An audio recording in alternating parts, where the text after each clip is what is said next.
Olá, amigos. Esse é o nosso terceiro vídeo sobre liderança.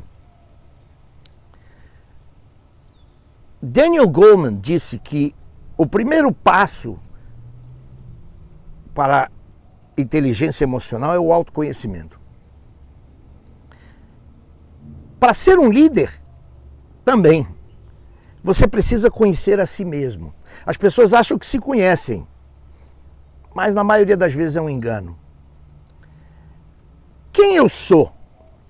A partir do momento em que você consegue ter ferramentas para se descrever ou para descrever o teu comportamento, você também consegue utilizar essas mesmas ferramentas para poder identificar as pessoas e o comportamento das outras pessoas.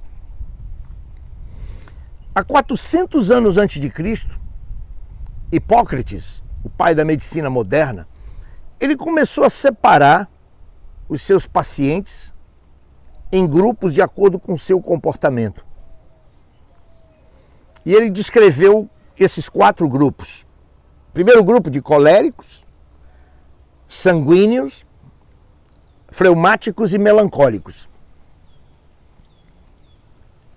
Em 1928, isso mais de 12 mil anos depois, em 1928, William Moulton Marston escreveu um livro chamado Emotions of Normal People, que é Emoções de Pessoas Normais, onde ele trouxe todo esse conceito histórico e tudo isso que vem lá de trás, inclusive com estudos do Carl Jung.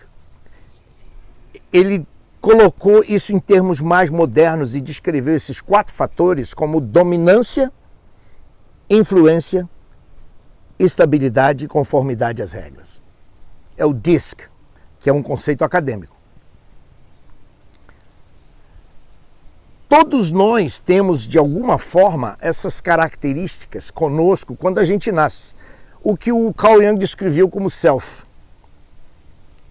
Ele fez estudos com gêmeos e se descobriu que os gêmeos, nascidos no mesmo ambiente, mesmos pais, tinham características comportamentais completamente diferentes.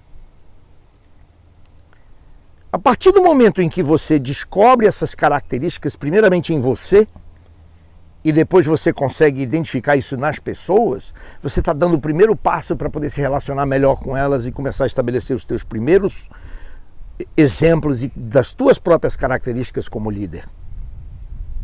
Santo Agostinho disse uma coisa extremamente interessante. Ele diz: as pessoas são como são e não como nós gostaríamos que elas fossem.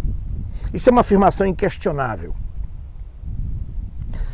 E Marcel Proust também disse o seguinte: o grande segredo da viagem, ou o grande segredo da descoberta, não é você mudar de paisagem, mas é você olhar para essas mesmas paisagens com outros olhos. Essas pessoas que são dominantes, influentes, com estabilidade e conformidade às regras, cada uma delas tem necessidades diferentes, se motivam de maneira diferente. E seus medos também são diferentes.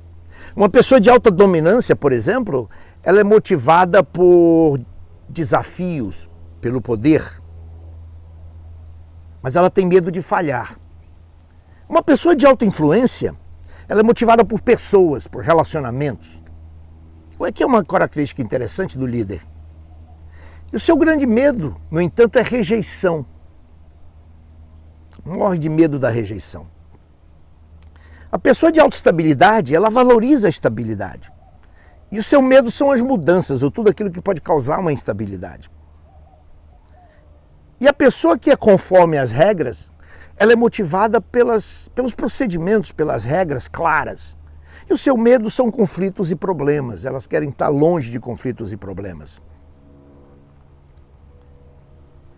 Esses são os fatores que estão relacionados com o comportamento dos indivíduos.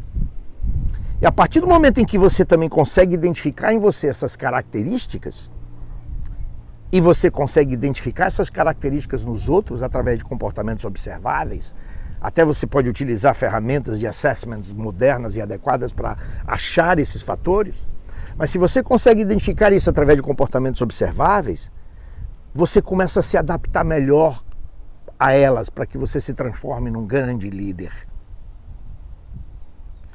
Essa é a minha dica da semana. Até a próxima.